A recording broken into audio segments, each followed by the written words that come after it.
Découvrez Ocean Prana, le club d'apnée incontournable à Bali, en Indonésie.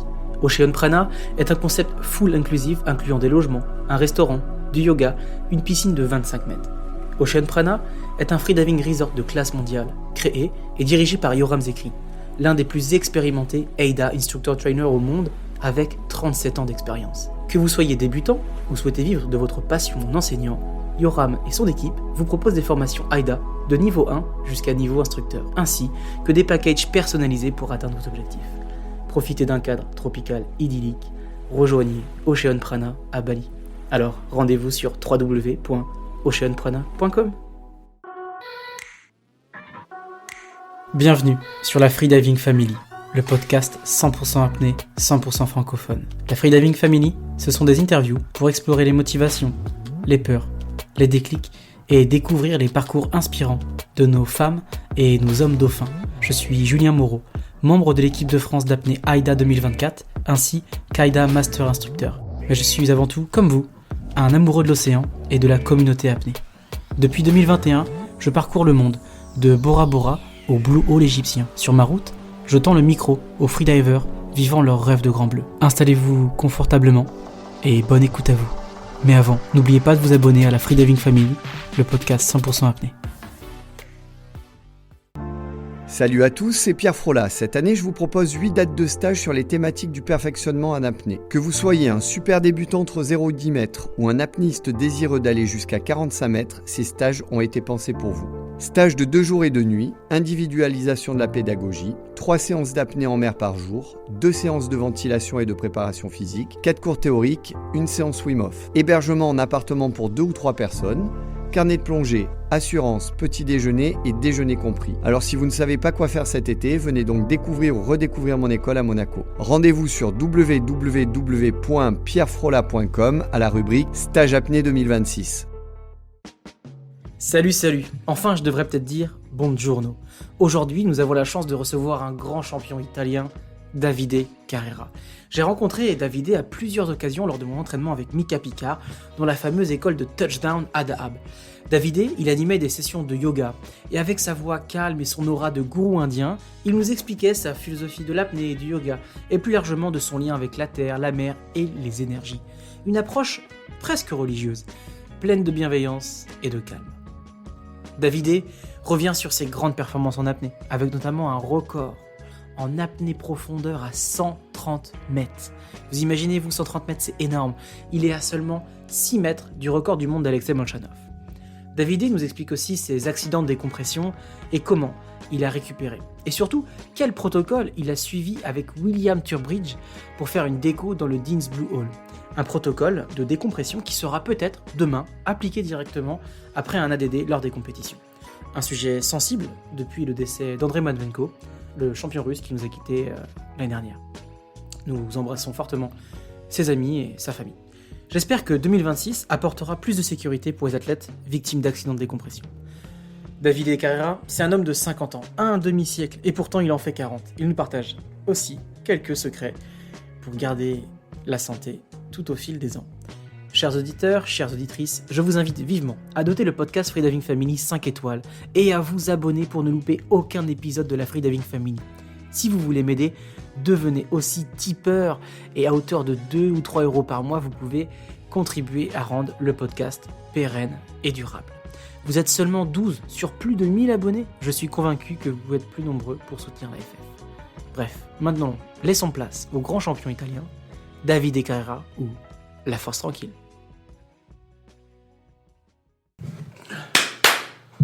Nickel, ça fonctionne. Bonjour Davide. Bonjour Julien. Et bienvenue sur le podcast de la Freediving Family. On est tous les deux les cheveux encore salés, on revient tout juste du Blue Hole en Égypte, à Dahab.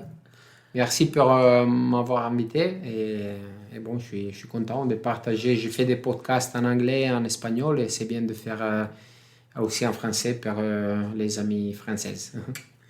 Les amis françaises et français. Francophones, ouais. En tout cas, bonne année 2026. Ouais. Voilà, on est le 14 janvier. À vous aussi. Et qu'est-ce qu'on peut te souhaiter de beau pour 2026 ? Est-ce que tu as des projets pour cette nouvelle année, des ambitions sportives, des ambitions artistiques, Quels sont tes projets? Ouais, pour moi, c'est toujours le même. C'est toujours le même, suivre le chemin. En année, c'est pas trop différent de les autres. Dans le chemin, il y a toujours des moments où tu peux marcher un peu plus vite, des moments où tu es un peu plus fatigué, tu marches un peu plus doucement.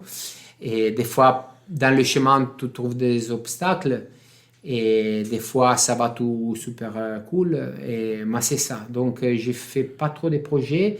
La chose que j'ai compris, de toute façon, mon projet de la vie, c'est à travers les compètes et l'attention que j'arrive à avoir pour les résultats du sport, essayer de donner un message. Donc, pour moi aussi, être ici, c'est partie importante de qu'est-ce que je sens ma mission de vie, que c'est de partager des messages un peu de santé, de respect, essayer d'avoir un bon vie dans tous les niveaux, santé physique, mentale et spirituelle aussi.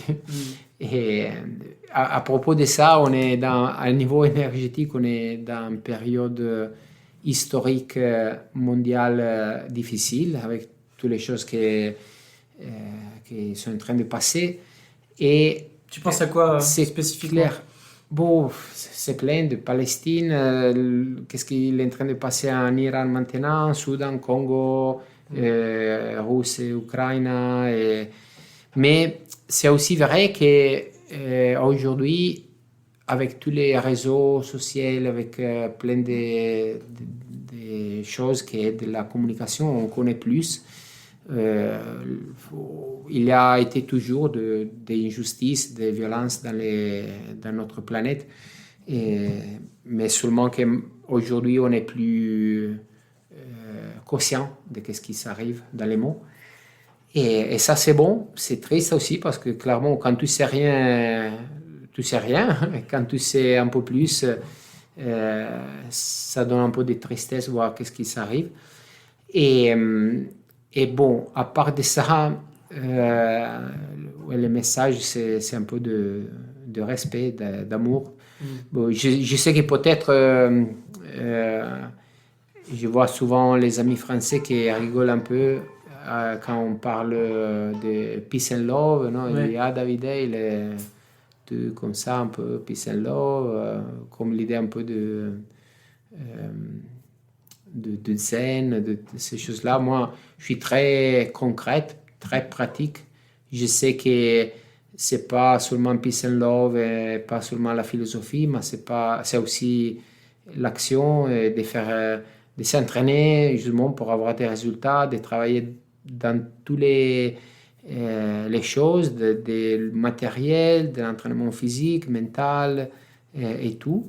Mais clairement, quand on est en harmonie, quand on est un peu plus en paix, quand on est en état un peu plus d'amour, tout, ça bouge plus facile, tout arrive plus facile. Et ça, j'ai eu plein d'expériences comme ça. Des fois, j'ai entraîné fort, essayant de faire un résultat, et poussant, et tout ça. Et c'était toujours comme une galère pour réussir. D'autres fois, j'ai un peu... clairement, je me suis toujours entraîné parce que l'entraînement aussi, c'est partie de bien-être. C'est pas seulement tout entraîne pour faire un résultat, c'est tout entraîne pour être bien chaque jour. Tu parles de s'entraîner, faire des records pour avoir de la visibilité afin de passer un message de respect envers soi-même, de respect envers la nature, Voilà. de santé mentale, physique, et tu parlais de santé spirituelle. Est-ce que tu aurais un conseil à nous donner pour prendre soin de notre santé spirituelle et nous expliquer d'abord qu'est-ce que tu entends par santé spirituelle? Oui, c'est de prendre conscience qu'on n'est pas que de flèches, on n'est pas un corps physique seulement, et on n'est pas en tête avec toute la partie mentale seulement, mais il y a aussi plus. On est tout parti, on est tout connecté avec une énergie qui c'est beaucoup plus grand. que ça part dedans nous et c'est connecté avec tout l'univers.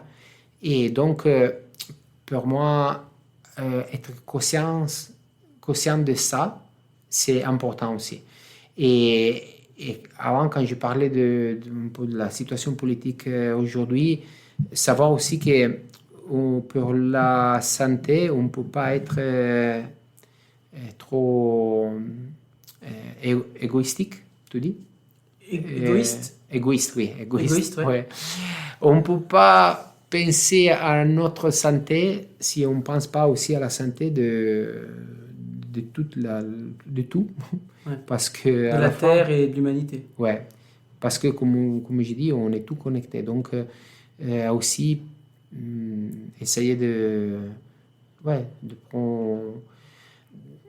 essayer d'avoir un peu en vision de qu'est-ce qui s'arrive, d'aider d'autres personnes à être conscients. Clairement, des fois, on se sent un peu frustré parce que notre rêve, c'est que demain, toutes les guerres elles vont arrêter, aujourd'hui aussi. Et c'est pas facile, mais si on plus de monde et on est conscient de ce qui s'arrive, on peut de toute façon aider un peu ça, à changer des choses. Et aussi, on peut faire des petites actions que ça paraît rien, mais tous ensemble, on peut avoir un impact. Et dans les choix qu'on fait tous les jours, des petites choses aussi, quand on va acheter des choses, par exemple, qu'est-ce qu'on va choisir, on va décider où notre argent il va. Et donc ça aussi, ça peut changer des choses. Et bon. Donc, par exemple, tu serais pour le boycott? Ouais. Le boycott, par exemple, des produits israéliens par rapport au conflit palestinien et le génocide qu'il y a eu à Gaza? Oui.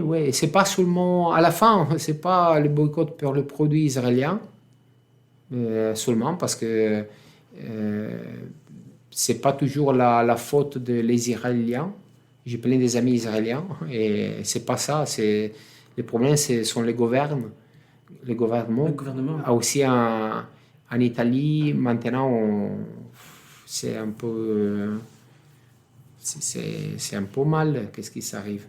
Et les États-Unis aussi sont en train de faire des choses mal et souvent la gens qui a plus de pouvoir dans notre planète, il n'a pas assez de sagesse et pas assez d'amour.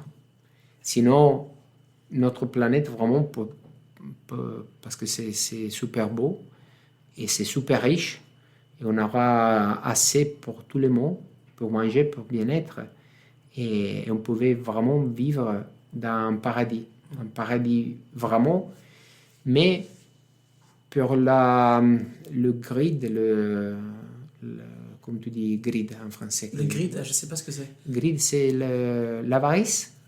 Ah, l'avarice, oui. Ouais. La cupidité. Oui.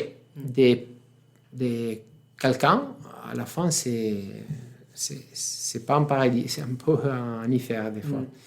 Et bon, donc, on arrête par les politiques. Et moi, je n'ai jamais été dans la politique et je ne veux pas être dans la politique, mais ça m'a touché vraiment de voir qu'est-ce qu'il est en train de passer. En tout cas, ce que je retiens, cette période, c'est que pour prendre soin de sa santé, il faut prendre soin des autres et aussi de la nature parce qu'on est tous connectés et prendre soin de sa santé et clairement, spirituelle. Si je veux être en paix, si je pense à ce qui s'arrive maintenant dans des injustices et des violences, je ne suis pas en paix.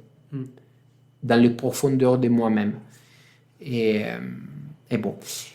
Et à propos de ça, aussi, une chose, dans les dernières années, j'ai entraîné un peu toute ma vie, mais aussi dans les dernières années, j'ai essayé toutes les années d'améliorer les entraînements, en connaissant des personnes qui m'ont donné aussi des clés différentes, comment entraîner de manière physique et plein d'autres choses.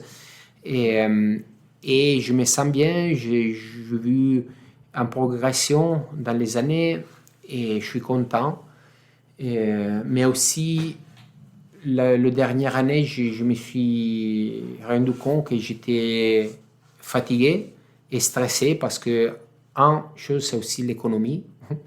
Moi, je ne suis pas vraiment bien aimé vendre. Donc, des fois, je vois, j'ai des collègues, des apnéistes qui n'ont pas mes résultats, mais ils n'ont plus de sponsors. Et, et moi, pas trop. Et donc, des fois, c'est un peu... Une source de stress. Et de stress, être toujours un peu limite avec l'économie. Parce que pour s'entraîner professionnellement et bien, il faut mettre toute ta énergie là-bas. Et aller à les compètes, les voyages, passer des mois pour faire les compètes dehors. Et comme ça coûte aussi. Et après, si on n'a pas un aide économique de sponsor, c'est vraiment difficile. Et la dernière année aussi, j'ai eu du DCS, du problème Tu as eu des accidents de décompression. Tu as eu des bulles d'azote qui se baladaient un peu par là. Ouais. Et ça s'est passé à quelle occasion? Ça, c'était passé un au Vertical Blue, en juillet 2025, et un autre petit au championnat du monde en septembre. Ok, le CIMAS alors. Oui. Et après, je n'ai pas participé au championnat du monde parce que j'ai eu ça dans l'entraînement avant le championnat. Et je sais que dans cette occasion-là, je n'avais pas fait des choses super fous, dangereuses. J'avais fait des choses que j'ai fait plein de fois, mais j'étais fatigué et stressé. Donc, il faut régler ça aussi. Et aussi, par rapport à la santé et à le mental, au spirituel, des fois, quand on suit un résultat, mais ça, pas seulement dans les sports, dans toutes les choses, des fois, on fait des efforts. Quand on fait des efforts, on est fatigué. Et si nous, on perd un peu le contact avec nous-mêmes, et on perd un peu aussi l'amour vers nous-mêmes, et on est un peu avec cet attachement à l'idée de faire les résultats. Et à la fin, et ça fait du mal. Parce que à la fin, on ne va pas reposer comme il faut, on ne va pas nous recharger comme il faut, on va pas... Et donc... rester à l'écoute de soi, oui, malgré la quête de performance. Parce que si on va demander trop à nous-mêmes, c'est le même qu'est-ce qui s'arrive quand on demande trop à la Terre. Et donc, il y a une exploitation, tu dis, de la planète, de la mer, Terre. Et on fait le même à nous-mêmes aussi. Si on ne se donne pas de repos, si on respecte pas notre cycle et tout ça. Donc, cette année, je me suis un peu mis comme objectif de faire les choses un peu plus tranquilles, de aussi donner un peu plus de stages pour faire un peu d'argent pendant que j'attends qu'il arrive quelques sponsors. Parce que oui, j'ai envoyé plein de mails, des fois j'essaie d'appeler quelques... des entreprises, des sponsors. Des entreprises comme ça, mais c'est pas toujours comme ça. Non, c'est compliqué, oui. Et donc oui, je me suis dit, cette année, je vais faire un peu plus de stages. Et j'ai fait quelques compètes que je trouve sur mon chemin sans devenir fou. Et on verra. Est-ce qu'on peut revenir sur ton DCS, ton accident de décompression? Parce que c'est un sujet qui est extrêmement important et c'est un sujet qui a été mis en lumière par le décès d'André Madenko récemment. Donc on embrasse d'ailleurs ses amis et sa famille. Comment s'est passé le protocole pour ton DCS au Vertical Blue ou encore au CIMAS? Donc on est aussi en train de travailler sur ça en essayant de convaincre les politiques et toutes les fédérations et toutes les choses pour qu'on peut développer avec des docteurs, les scientifiques de ces choses, des protocoles de récompression dans l'eau, parce que ça, c'est la chose plus vite. Quand on a un problème de décompression, le fait, il y a un petit boule, normalement, hein, parce qu'on ne connaît pas tout, mais de qu'est-ce qu'on sait, il y a un petit boule que ça ne permet pas à la sang d'arriver dans quelques parties du cerveau. Et donc, il y a comme un stroke. Et ça, le cerveau ne peut pas rester très longtemps sans oxygène. Donc, si on ne va pas faire une intervention super rapide et on voyage pour aller en chambre hyperbarique, on va aussi si la chambre c'est prêt. En réalité, on n'a pas beaucoup de minutes. Il faudrait vraiment récomprimer pour pouvoir récompresser cette petite boule et laisser passer la sang oxygénée à le cerveau dans quelques minutes. Donc 20 minutes c'est trop, demi-heure c'est trop. Et il faut toujours ce temps-là pour arriver en chambre aussi s'il est super prêt. Donc, je crois que la chambre la plus près c'est à Sharm el-Sheikh, où la chambre hyperbar elle est vraiment, je crois, à 20 minutes du spot. Oui, de toute façon, 20 minutes c'est aussi déjà trop.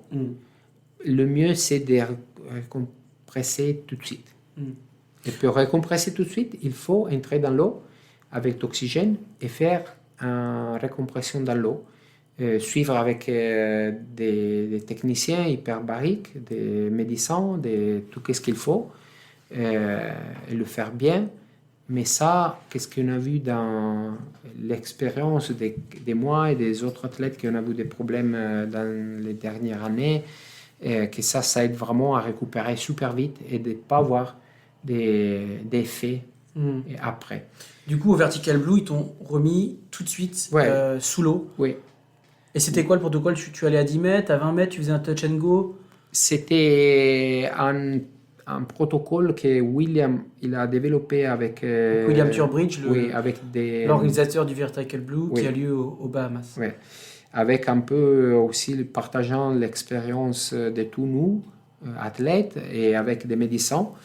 Et on a vu que ça marche. Et c'est 1 minute à 18 mètres, après 2 minutes à 15. 1 minute à 18? Oui, 2 minutes à 15. 2 minutes à 15. Et après, on monte à 10 mètres. Et on fait, je ne me rappelle pas si c'était 3 ou 5 minutes. Et après 6 mètres, 10 minutes, je crois. Je l'ai écrit à 10 minutes à 6 mètres. Waouh. Ouais. Et après, on remonte doucement et à un autre palier à 3 mètres. Et tu refaisais à 3 mètres, genre 10 minutes? Je crois 15. 15 minutes. Ou 10. Ouais. Je me rappelle, il faut que je... De toute façon, William, il est en train de publier cette recherche qu'il a fait aussi avec des tables des US Navy. Et bon, donc... Et tu étais parti directement de la surface assez rapidement à 18 mètres? Il m'a amené William, parce que là-bas, j'étais un peu paralysé dans ce moment-là. Et donc, lui, il m'a aidé. Et je suis vraiment reconnaissant à elle pour ça. Et quand on est arrivé en bas, après 1 minute, j'avais récupéré déjà. Ah ouais? Ouais. Parce que le moment que tu arrives à récompresser la boule, ça arrive la sang et tout est bien. Le problème, c'est que si toi attends, cette partie du cerveau où il n'arrive pas la sang oxygénée, ça va mourir. Et après, quand il est mort, il est mort. Donc après, tu peux récompresser dans une chambre hyperbarique. Ça ne change rien. Ça ne change rien. Après, il faut de temps. Et je dis ça parce que ça m'est arrivé aussi, moi, dans 2010, pendant une session de chasse sous-marine, j'avais eu un DCS. À ce temps-là, je n'avais pas... Maintenant, par exemple, quand je m'entraîne, j'ai toujours une bouteille d'oxygène, mais mes amis me safety, qu'est-ce qu'on entraîne ensemble, eux, ils connaissent aussi qu'est-ce qu'il faut faire en cas. Et donc, s'il y a des problèmes, on fait ça et ça arrive, ça se passe doucement. Et aussi, jusqu'à maintenant, on n'avait pas cette table qu'il est en train de développer, William. Et donc, où on faisait de façon un peu empirique. Ouais. Moi, les fois que ça m'est arrivé, je suis descendu et j'ai respiré. Je suis descendu comme 15 mètres. Je respirais un peu jusqu'à quand je sentais que petit à petit, les symptômes disparaissaient. D'ailleurs, c'est une question que j'avais, c'était quoi tes symptômes de DCS? Normalement, c'est de sentir un peu comme tu dis, fourmis. Des fourmis, ouais. Oui, des fourmis dans les doigts. Et après, ça peut augmenter. Et après ça peut arriver à une paralysie du bras, du jambe, peut-être. Normalement, ça arrive dans la partie droite, normalement. Mais ça peut arriver aussi dans l'autre partie. Des fois, tu n'arrives pas à parler. Des fois, tu n'arrives pas à bien voir. Ça dépend où la boule, elle arrive. Et bon, donc, on est en train vraiment de pousser un peu pour voir si on peut légaliser ce protocole pour l'utiliser dans les compètes et pour être plus tranquille. Ouais. Plus réactif. Ouais. Et pour éviter des drames ouais. comme on a pu voir l'année dernière. Ouais. Ok, donc 1 minute à 18 mètres, 2 minutes à 15 mètres, 3 à 5 minutes à 10 mètres, 10 minutes à 6 mètres, 15 minutes à 3 mètres. Et toi, après, dès le début, tu as senti la fin des symptômes à 18 mètres, quoi. Oui, quand on est arrivé en profondeur, après 7 minutes-là, je sentais que j'ai commencé à bouger bien les mains. Je faisais des signaux à William pour lui montrer que j'avais récupéré la sensibilité des doigts. J'ai bougé la jambe bien.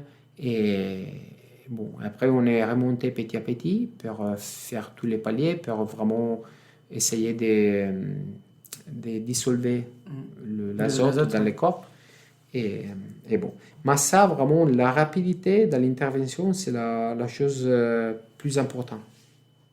Ouais. Okay. Et tu penses que cette table de recompression sous l'eau, sous oxygène, pourrait être validée par la CIMAS ou encore AIDA? Oui, je crois que c'est vraiment important qu'il y ait un team scientifique et ça paraît qu'ils sont en train de faire ça. Et il arrive vraiment à créer un protocole et le valider, comme ça on peut l'utiliser dans les compètes. Ouais. Et aussi, l'autre chose que j'étais en train de dire, dans 2010, je n'avais pas ma bouteille d'oxygène, je ne savais pas trop sur cette chose. J'ai eu un problème pendant une session de chasse sous-marine et donc je suis allé à l'hôpital. À l'hôpital, j'étais en Grèce aussi. Justement, j'étais près de Lefkada, donc je suis allé à l'hôpital de Lefkada où s'est passé aussi le problème avec André. J'ai dit à les docteurs, j'aurais besoin d'aller en chambre hyperbarique. Eux, ils commencé à dire non, mais tu étais en train de faire l'apnée, donc c'est pas bouteille, c'est pas possible. Et ça. Moi, j'ai essayé d'expliquer parce que je savais qu'il était déjà eu des accidents comme ça. Et ils ne m'ont pas écouté. Ils m'ont envoyé à un autre hôpital pour faire des TAC, des contrôles au cerveau. Et après, à la fin, je suis arrivé à parler avec un ami, médecin hyperbarique de Thessalonique. Et lui, il a parlé avec l'hôpital. Il a décidé de m'envoyer à Thessalonique. Et là-bas, il m'a mis dans une chambre hyperbarique. Mais c'était 27 heures après. 27 donc ça a pris la récupération des mois. Ah ouais? Ouais. Ah, t'as mis des mois du coup? Des mois à récupérer. Après une semaine, je marchais. Ah, parce que tu étais alité carrément, tu pouvais pas marcher? Non. Ah oui. Quand je suis arrivé à Thessalonique, j'avais une jambe et le bras droit presque paralysé. Après, en session après l'autre, je commençais à récupérer petit à petit, avec aussi en faisant des exercices, des physiothérapies.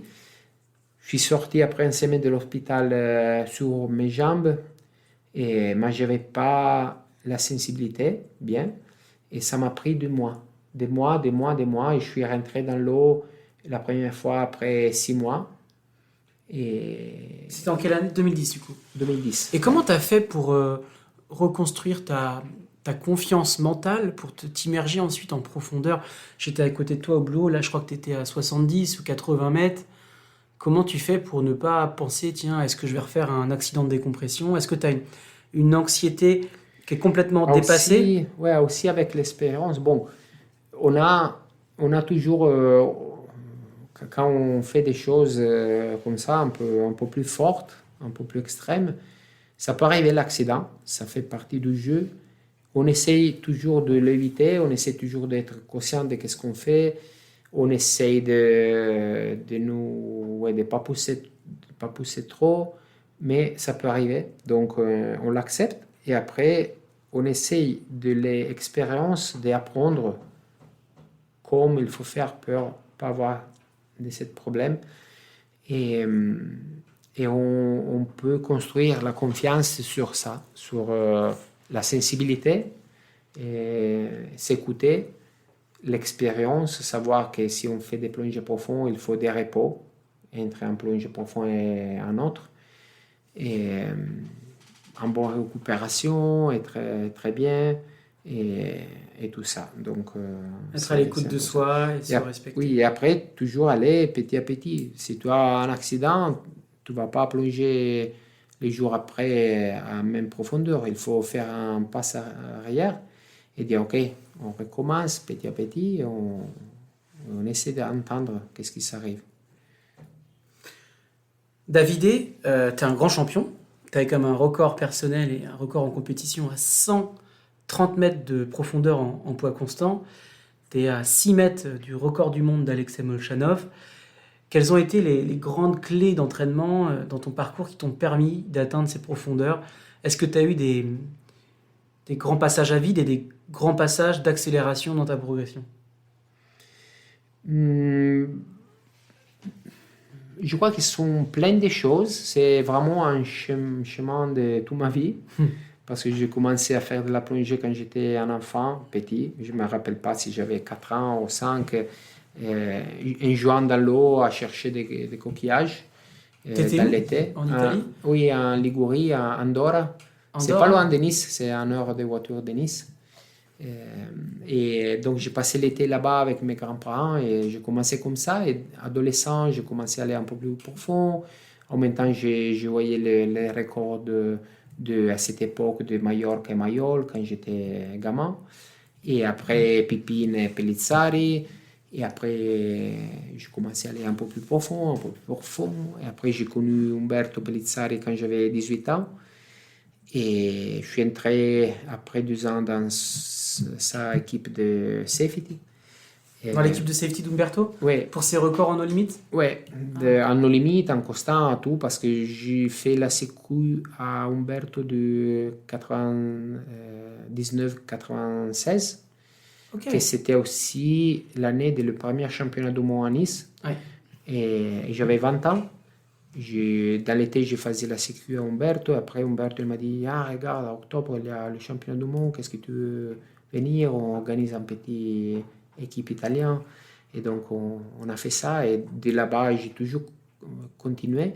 J'ai eu des moments que j'ai bien progressé. J'ai eu des moments que je me suis éloigné un peu de la compète parce que j'avais besoin aussi un peu d'espace pour moi-même. Aussi, j'étais en Inde pour apprendre un peu plus sur le yoga. Et aussi là-bas, c'était une expérience assez spirituelle. Et là-bas, j'avais compris aussi que ce n'était pas que de nous d'essayer de faire des records, mais l'apnée, c'était une recherche intérieure. Donc, j'ai passé quelques années à faire de l'apnée pour moi-même, à faire de l'apnée comme faire du yoga, comme méditation et ça. Et après, j'ai eu un rêve, un peu un rêve mystique.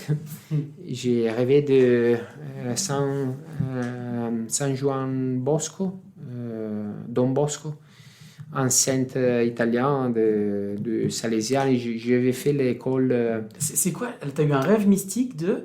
J'ai rêvé avec cette sainte. Ah, une sainte, d'accord. Oui, sainte, Don Bosco. Don Bosco. San Giovanni Bosco. D'accord. Ouais. Et lui, il m'a dit, réalise-toi dans les déportes et approche-toi à la religion. Donc, moi, la première chose, j'ai dit, bon, j'entends réalise-toi dans les déports, ça veut dire bon, suivre avec les entraînements, les compètes, essayer de bien faire. Mais, approche-toi de la religion, je dis, moi, je ne veux pas être en prêt, j'aime bien les filles, laisse-moi en paix. C'est marrant parce que regarde, sur ma fiche, j'ai écrit 2 fois Dieu. Et Voilà. c'est une question que je voulais te demander. Est-ce que tu crois en Dieu? Est-ce que tu crois en une religion? Ouais, j'arrive là-bas maintenant. Je termine avec ça parce que approche-toi de la religion.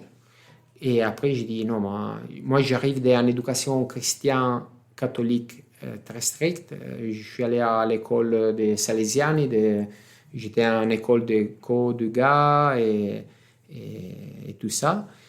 Je connais beaucoup sur tout l'évangile, la vie de Jésus et les saints, tout ça. Et j'ai appris beaucoup de tout ça. Mais je crois aussi que de toute façon, religion, sur le vocabulaire, c'est donner un exemple. Donc, j'ai dit, bien, comme moi, quand j'étais adolescent, j'ai regardé l'exemple des champions de cette époque-là. Ils m'ont inspiré à faire des portes, d'avoir une vie saine, de ne pas me mettre dans l'alcool, les drogues ou d'autres choses, à chercher ma liberté dans le sport et dans le contact avec la nature, pas dans des autres choses. Et ça, pour moi, c'était bien. Et donc, c'est ça un peu, qu'est-ce que je sens ma mission de vie, d'essayer de donner ce message. On peut chercher notre liberté dans la méditation, dans la nature, en faisant du sport, en essayant de vivre une vie saine. Et ça. Et pas en aller chercher cette paix et cette liberté avec d'autres choses. Et après, les religions sont pas faites de Dieu. Il y a été des prophètes qui ont été des gens comme Bouddha, comme Mahomet, comme Jésus-Christ, comme plein des autres, qui sont été très connectés avec une spiritualité très forte. Ils ont donné des messages d'amour. Ils sont presque tous le même, le message. Et après, les religions ont été construites sur des idées, mais après, ont été construites avec aussi des pures, des limites humaines qu'on a. Et donc, plein de fois aussi, les religions, il a aussi des limites, non? Des tabous, de pas faire ça, pas faire ça, pas faire ça. Et moi, j'aime bien toujours me rappeler d'un mot de Sant'Agostino. Il disait ama e fai ciò che vuoi. Aime et fais ce que tu veux. Aime et fais ce que tu veux. Ouais. Et parce que si on pense de faire des choses avec l'amour, on va pas faire de mal. Et ça, c'est intéressant, par exemple. Aime et fais ce que tu veux. Ouais. J'aime beaucoup. Ouais. C'est quelque chose qui te guide dans ta vie, tout au long de ta vie. Ouais. J'essaie. Bon, après, moi, je suis humain aussi, j'ai plein de limites. Je fais des conneries comme tout le monde. Et tu peux nous raconter quelques conneries que tu as fait? Ce serait quoi ta connerie de jeunesse que tu pourrais partager Non, regarde. En réalité, quand j'étais jeune, j'étais presque trop responsable. Donc, j'ai jamais fait des conneries. Et je regrette. Parce que après, j'ai essayé de faire des conneries quand j'étais plus grand. Non, par exemple, essayer d'aller à 137 mètres à la compète à Dominique en juillet 2024, ça c'était un peu une connerie. Parce que dans ce moment-là, j'étais pas prêt, donc j'ai pris du risque. Mais dans ce moment-là, j'avais aussi d'autres choses, j'étais un peu stressé, j'avais plein de choses dans ma vie qui ce n'était pas bien, donc j'étais un peu perdu aussi. Et j'ai fait cette chose. À la fin, je suis content parce que aussi, j'ai dit c'est une connerie, mais moi, je suis content de l'avoir fait. Ça, c'est sur des commandes Comme de plongée. je crois que c'est important quand tu es adolescent de faire des conneries. Parce que à travers les conneries que tu fais des erreurs et à travers les erreurs, tu apprends. Et donc... Et qu'est-ce que tu as appris sur cette tentative de Non, record du bon, monde 137? j'ai appris que déjà, je le savais avant d'essayer, que je n'étais pas prêt dans ce moment-là à 100%, mais j'ai voulu essayer. Et donc, la chose, c'est que j'ai appris que je savais, il faut s'écouter et pas se pousser. J'étais aussi dans cette période que je disais, putain, je suis toujours là-bas près de Molcano, je veux faire un record du monde, il faut que je pousse un peu et j'ai pris des risques. Mais aussi, une chose que j'ai pris à vraiment laisser un peu le contrôle, accepter de pouvoir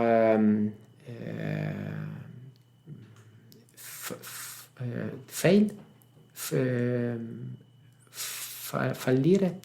je ne me rappelle pas en français, de pas avoir succès, de tomber, de tomber en face de tout le monde qui était en train de me regarder. Je savais que c'était quelque chose pas 100%. Je m'en souviens, mais j'étais sur Insta et j'étais sur le live.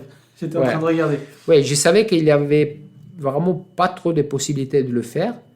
Je dis, on verra, peut-être si tous les planètes sont alignées, peut-être je vais le faire. Mais c'était un peu aussi de perdre, laisser un peu le contrôle, parce que aussi moi, de ma adolescence, de cette éducation en post que j'ai eue, j'étais toujours beaucoup rationnel et beaucoup en contrôle. Et des fois aussi, je me rappelle que je me suis mis dans les mains de l'océan, des dieux, de l'énergie. Pour moi, Dieu, c'est l'énergie de l'univers, l'énergie de l'amour. C'est pas un vieux avec la barbe blanche.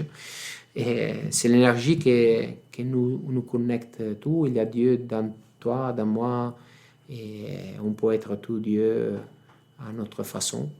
Et quand tu parles d'énergie, ça me rappelle ce qu'on a partagé, c'est parce qu'on a passé un petit peu de temps ensemble, comme les 3 dernières semaines, on s'est beaucoup croisés. Et j'avais envie de dire un mot, le Kundalini. L'énergie vitale. Parce que quand je faisais du yoga avec toi ou avec Touchdown, tu as eu l'occasion de voir ma colonne vertébrale qui s'active et mon diaphragme, et je fais des mouvements de serpent. Ça ressemble un peu à une crise d'épilepsie. Et ça faisait plaisir parce que tu étais la deuxième personne en presque 10 ans que ça m'arrive qui comprenait ce qui se passait, qui mettait des mots dessus, était arrivé et disait c'est l'énergie du Kundalini. Est-ce que tu peux nous expliquer c'est quoi? Bon, l'énergie du Kundalini, c'est aussi l'énergie sexuelle, simplement.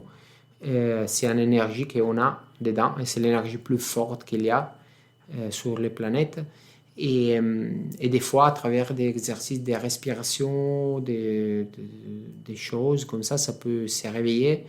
Et si tu la laisses faire, il va te bouger, il va te masser de l'intérieur, presque. Et c'est beau, et je la connais parce que dans ma recherche, à part du yoga, j'ai toujours bien aimé faire des retraites de plein de choses différentes, de méditation, de différents yogas, de tantra, aussi j'ai fait des sessions de réveil de Kundalini, d'activation de Kundalini, des choses comme ça. Et donc j'avais vécu cette expérience sur moi-même et je savais qu'est-ce qu'il était en train de passer à toi, et donc j'étais super tranquille et je sais que c'est quelque chose de très beau, et ça simplement ça veut dire que toi as de l'énergie dedans, et ça c'est bien. Je pense que du coup tout le monde a de l'énergie, mais pourquoi est-ce que certains se réveillent? Par exemple, toi tu me disais qu'en méditation tu pouvais aussi avoir des soubresauts, des tremblements comme ça. Oui, c'est plutôt avec la respiration aussi, en faisant des exercices comme de Bandha, Mula Bandha, on va activer un peu. Le Mula Bandha, tu peux démocratiser un peu ce que c'est? Mula Bandha, c'est la contraction du périnée Dans le yoga, quand on fait du pranayama ou quand on fait de toute façon des exercices, des fois on utilise des contractions du périnée, aussi du diaphragme et de la gorge aussi, pour activer un peu l'énergie. C'est ça. Et quoi d'autre? Bon, c'est bien. Oui, tout, on a d'énergie. Après, ça dépend. Il y a des gens qui l'ont plus, des gens qui l'ont moins. On peut cultiver notre énergie, on peut la perdre si on la gère pas bien. Et comment on peut cultiver cette énergie intérieure, cette force? Avec un bonne nourriture, par exemple, avec en contact avec la nature, avec aussi des cycles de voix respectueuses de la nature, que ça veut dire de respecter les circadiens rythmes. Les circadiens le rythme circadien. De bien dormir, aller à la bonne heure, aller dormir tôt, se réveiller tôt, avoir un équilibre alimentaire, manger des choses riches en énergie, que moi pour énergie je ne dis pas calories. Dans cette occasion-là, on parle d'énergie vitale, ça veut dire un pomme qu'on prend de la plante, elle est pleine d'énergie, et il est vivant, donc il a plein d'énergie vitale. Un pomme qui est resté 6 mois dans le frigo, il a perdu. Ce sont des ions, d'électricité aussi. Et quand on marche pieds nus aussi, on reçoit cette énergie. Quand on est dans l'eau, on reçoit cette énergie. Et avec un équilibre sexuel aussi, on peut garder cette énergie. Équilibre, ça veut dire que on respecte aussi qu'est-ce qu'on sent, on ne pousse pas, et bon, et après on vient tout avec cette énergie, après on peut la développer, la cultiver, ouais. Et plus on va loin en relaxation, et plus on peut la laisser s'exprimer au final. Ouais. Tu as 50 ans, tu les as fêtés le 25 décembre 2024 dernier. Tu es un Capricorne. Ouais, 2025. 2025. Ouais. Parce qu'on est déjà dans 2026. Ouais. On est tous les deux des Capricornes. D'ailleurs, aujourd'hui, c'est mes 37 ans. C'est mon anniversaire. Bon anniversaire. Merci, David. Je voulais dire par ça le fait que tu 50 ans. Tu as vu du monde, tu en as rencontré. Est-ce que tu as eu la chance de rencontrer un peu le père fondateur de l'apnée, l'un des pères fondateurs de l'apnée moderne, Jacques Mayol? J'avais connu Jacques, j'avais plongé avec lui. La première fois, c'était dans le 96. 1996. Ouais. Et non, la première fois que je l'ai connu, c'était dans les 94. Ouais, chez soi à l'île d'Elbe. Et après, j'ai plongé avec lui dans le 96. Et je l'ai eu différentes fois. J'avais connu aussi Enzo Maiorca. J'ai vécu pas mal de temps avec Umberto Pellizzari et tout ça. Vous étiez au Club Med ensemble, je crois, avec Umberto Pellizzari. Ouais. Vous avez fait la Zumba au club.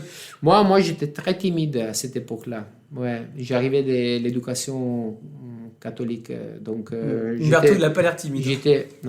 Moi j'étais pas trop géo Club Med, j'étais plutôt comme ça, retraite d'apnée. Et de toute façon, oui, c'était beau aussi d'avoir les mémoires un peu de tout ça, de Jacques Mayol. J'avais lu tous ces bouquins et c'est sympa. Et tu es parti de ça en parlant de mon âge, que j'ai 50.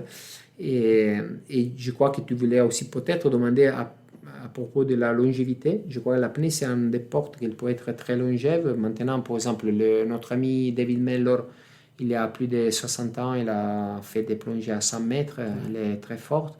Il est en train de progresser aussi encore. Et il y a aussi des mecs qui sont plus vieux, qui vont super profond.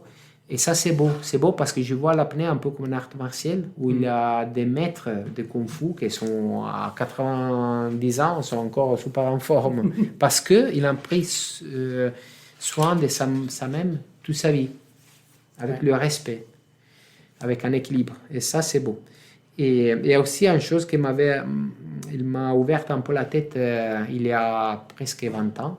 J'avais connu un skyrunner qui avait 75 ans. Un skyrunner? Ouais, c'est quoi? C'est le mec qui fait de la course à pied à la montagne. Ok, un trailer. Ils font des compètes de vélocité pour arriver au top de la montagne et tout ça. Et lui, je suis allé à courir avec lui. J'étais en forme, j'aime bien courir à la montagne. Et elle était super forte. Elle m'a dit, de quand j'avais 30 ans à maintenant que j'ai 75, j'ai mis le même temps pour arriver au top de cette montagne où on était ces jours-là. Elle m'a dit, c'est pas vrai que tu vas perdre de perf si tu prends soin de toi et si tu suivre les entraînements avec passion. Et moi, je crois vraiment ça. Et je me sens plus fort maintenant de quand j'avais 40, de quand j'avais 30 ans. Et c'est vrai que quand on te regarde, quand on te voit torse nu et tout, on se dit, mais il a 50 ans. Mais non, il a 40, le gars. Il fait jeune. Quand on voit David Mellor, c'est vrai vous êtes impressionnant. Et moi, je viens de fêter mes petits 37 ans. Et bah, j'ai l'impression que 40, 50 ans, en fait, je vais me sentir jeune encore. Ça donne beaucoup d'espoir. Ouais, c'est tout. Mais je crois même que il y a des vies qu'elle va nous casser bientôt parce qu'on a plein de stress, on a une alimentation qui c'est pas saine. Mais si on fait un peu de sport, on mange bien, on essaie de gérer le stress, vraiment, notre corps, il est fait pour durer. Ouais. C'est une question que j'adore poser aux invités, David. Si tu avais une machine pour voyager dans le temps et dans l'espace, où est-ce que tu irais et à quelle époque et pourquoi? Je crois que j'irai ici et maintenant parce que c'est beau et qu'est-ce qui s'est passé dans le passé, c'était bon comme ça. Le chaman aussi, c'était plein de moments dans ma vie difficiles, très durs. Et des fois, on pense, si je peux aller arrière et changer ça, pour pas passer ce moment que c'était vraiment de dépression, un moment mauvais. Mais à la fin, c'était justement ce moment-là qu'il m'a fait grandir comme personne. Donc, si je peux aller arrière dans le temps, je voudrais vivre le même. Et bon. Et des fois, peut-être l'unique chose que je regrette un peu, c'est que pour essayer de suivre, aussi je suis content de ma vie, je suis content de ce que j'ai fait, mais des fois je suis aussi consciente que pour suivre cette call, cet appel de la vie, de cette mission de vie, j'ai fait envie un peu de manque des fois de moi. De moi, ouais.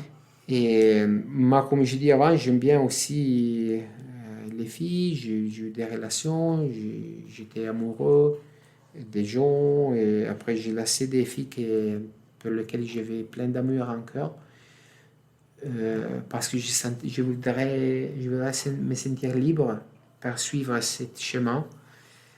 Et quand tu arrives après à 50 ans, des fois tu dis, imagine si j'ai passé toute ma vie avec ma fiancée dès quand j'avais 20 ans et faire une famille avec elle. Et ouais, ça peut être sympa, ou peut-être construire une vie d'apnée de champion, mais avec cette stabilité. Et donc, moi, c'est pas passé comme ça. Et c'est pas passé comme ça, je crois aussi, parce que justement, quand j'étais adolescent, un peu par l'éducation un peu stricte de prêtre, et comme ça, j'ai pas je ne me suis pas senti libre d'explorer le monde, de connaître des filles. Et donc, oui, je ne pouvais pas explorer cette partie quand j'étais jeune et faire des conneries à cette époque-là. Ouais. Allez. Bon, c'est déjà 50 minutes qu'on parle. Je crois qu'il faut arrêter parce que après, sinon, on commence à dire trop de conneries. Et aussi parce qu'il faut que je vais faire mon bagage, que j'ai l'avion dans quelques heures. Et bon, après, je pourrai revenir ici à avril. En avril? Bon, bah, Ouais. je serai là. Oui, donc on se voit et bon, à partager encore dans l'eau. En tout cas, c'était un grand plaisir de t'avoir. Merci. Et très, très belle rencontre. Merci, David. Merci à toi. Et bon, amusez-vous bien. Et aussi, les derniers messages que moi, je suis quand même champion et tout le temps, on parle avec des champions, on écoute des numéros, des records, tout ça. Mais l'apnée, c'est pas ça. L'apnée, la chose plus importante, c'est de bien être dans l'eau, de se sentir bien. Et après, les numéros, ils vont venir tout seuls quand on est bien. Sans se stresser trop. Vraiment essayant de chercher ces sensations de liberté, de bien-être qu'on peut trouver dans l'eau. À la prochaine. Merci. Merci, David. Top. Bah, merci. Jackie, it's my Merci. little American who call me.